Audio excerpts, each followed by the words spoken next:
Hello and welcome. Ahmad sir की पाठशाला में आपका स्वागत है। हो चुका आगाज, युग बदलने की तैयारी है, जीत उसी की होगी जिसकी संघर्ष जारी है, क्योंकि संघर्ष करने वालों की कभी हार नहीं होती और आपको भी हारना नहीं है, आपको भी संघर्ष करना है। चलिए अब हम लोग क्लास 10 वाले हैं, प्रश्नावली 9.1 क्वेश्चन नंबर 15 अंतिम पड़ाव पर पहुँच गया है। प्रश्न संख्या 15 हम लोग देखेंगे। प्रश्नावली 9.1 बोलते हैं एक सीधी राजमार्ग एक मीनार के पार तक जाता है। चल भाई, मान लो ये हमारा क्या है, एक राजमार्ग मीनार है। अब मीनार की नाम अपनी मर्जी से आप दे दीजिए, ए बी। एक क्या बन गया, मीनार बन गया। अब बोलता है कि एक सीधी मार्ग, चलिए एक सीधी मार्ग बना लेते हैं। ये लग गया सीधी मार्ग। यह मार्ग उधर भी जा सकता है, इधर भी जा सकता है, किधर भी कहीं भी आप देख सकते हैं। तो इसका नाम दिया बीसी। बीसी क्या हो जाएगा, एक मार्ग हो जाएगा। ए बी क्या हो जाएगा, एक मीनार हो जाएगा। अब बोलता है कि मीनार के शिखर पर एक आदमी खड़ा है। चलो भाई, बगल में मैं खड़ा करता हूँ, आप समझ लीजिएगा। एक बिंदु पर खड़ा है, यहाँ पे मान लीजिए वो व्यक्ति खड़ा है। आदमी एक कार को 30 डिग्री के अवनमन कोण पर देखता है। अब अवनमन कोण है भाई, तो ऊपर से चलेगा। इसके लिए आपको थोड़ा इसको और बढ़ा दीजिए और ऐसे गिर दीजिए। अब 30 डिग्री का ढाल अधिक होता है, आपको पता है। ये ढाल बिंदु सी पर ले आइए। ये कितने डिग्री बना, 30 डिग्री का। अब बोलते हैं एक कार को 30 डिग्री का अवनमन कोण पर देखता है, जो कि मीनार के पार की ओर एक समान चाल से इधर सी से बी की ओर आ रहा है। जब देखता है यह व्यक्ति इस कार को, तो यहाँ पे क्या हो रहा है, 30 डिग्री का अवनमन कोण बना है। चल ये समझ में आ गया, 30 डिग्री का अवनमन कोण। और ये कार आगे बढ़ा तो 6 सेकेंड के बाद कार का अवनमन कोण हो जाता है 60 डिग्री। तो मान लीजिए ये हो गया 60 डिग्री, यहाँ बना 60 डिग्री का कोण। ये आपका 60 डिग्री, ये आपका 30 डिग्री। ये आपका समकोण है, स्ट्रेट लाइन है, तो समकोण त्रिभुज बनेगा। अब बोलता है इस बिंदु से मीनार के पार तक पहुंचने में कार द्वारा लिया गया समय, यहाँ से पार तक, यहाँ से मतलब बिंदु सी से बिंदु बी तक कार अगर पहुंचेगी तो कितना समय लेगी। चाल समय सेम है, लेकिन सिर्फ बोला 6 सेकंड के बाद। तो हम लोग यहाँ क्या करते हैं, ए बी मानते हैं एच मीटर, बी सी हमारा हो जाएगा एक्स मीटर भी लिख सकते हैं। मीटर की चर्चा उर्चा तो नहीं है, लेकिन अपनी मर्जी से ले सकते हैं। ये हो गया वाई। अगर पूरी लिखेंगे तो क्या हो जाएगा, एक्स प्लस वाई मीटर। ये आपका एक्स है यहाँ तक। उम्मीद करते हैं आपको पिक्चर समझ में आ गई होगी। अगर पिक्चर समझ में आया तो हम लोग आगे बढ़ते हैं। अब पिक्चर से क्या करेंगे, भाषा लिखेंगे। माना कि बीसी एक राजमार्ग है।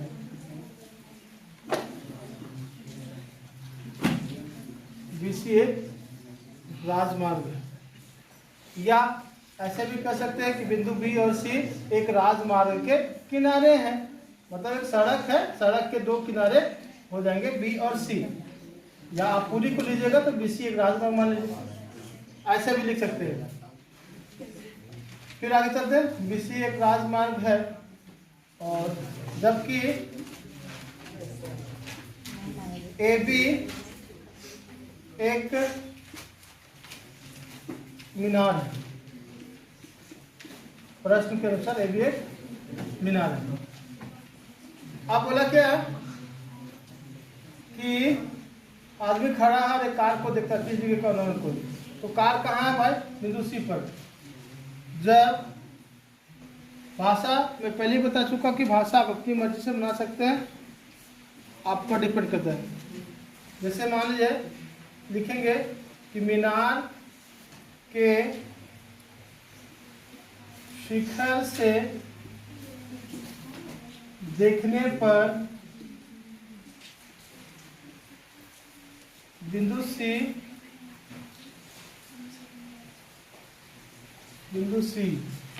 पर अवनमन कोण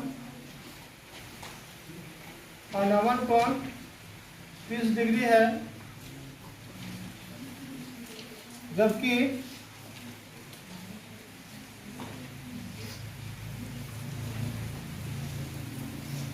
छह सेकेंड बाद अवनमन कोण 60 डिग्री हो जाती है।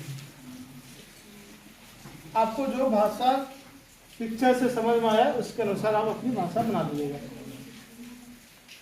चलिए आगे बढ़ते हैं।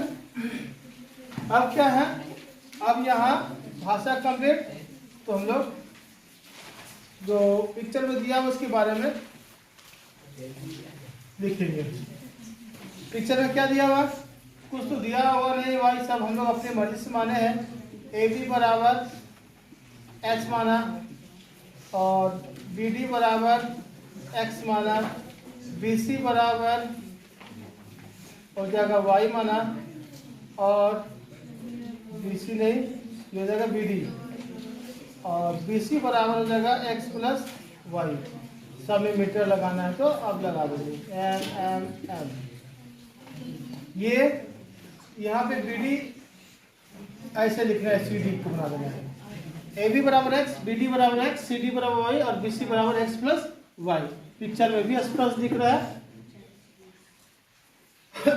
अब क्वेश्चन मिटाना पड़ेगा, इसलिए मैं आपको बता दूं, इस बिंदु से मीनार के पाद तक पहुंचने के लिए कार द्वारा लिया गया समय ज्ञात करना है। कार द्वारा लिया गया समय। अब यहाँ जो गौर करेंगे तो दो त्रिभुज आपको हुआ प्रतीत हो रहा होगा। अब समकोण त्रिभुज ए बी डी से, ए बी डी समकोण त्रिभुज। तो चूंकि समकोण त्रिभुज को ध्यान से देखेंगे तो यहाँ क्या मिलेगा, लंब और आधार।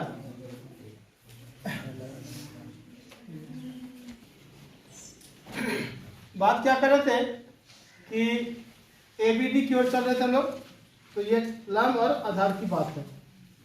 तो लंब और आधार किस में आएगा, टेन थीटा में। ये यहाँ कोई चिन्ह नहीं है, घबराइएगा नहीं, बोर्ड का कमाल है ये। पी बटा बी, बोलिएगा कि क्या लिख दिए सर, वैसा कुछ नहीं लिखा हुआ है। तो पी टेन थीटा कितना भाई, ये वाली, तो ये वाली है पहला वाला जो है, पहला वाला 60 डिग्री है और इसका हो जाएगा ए बी बटा बी डी। तो 60 डिग्री के मान आपको पता है कि √3 होता है, तो बैठाएंगे √3। ए बी का मान कितना x, बी डी का मान कितना x, क्रॉस मल्टीप्लेक्शन कीजिए, इसको इससे गुना कीजिए तो क्या आएगा x बराबर h बटा √3। इसको मानना है m मीटर और समीकरण 1। एक्चुअली में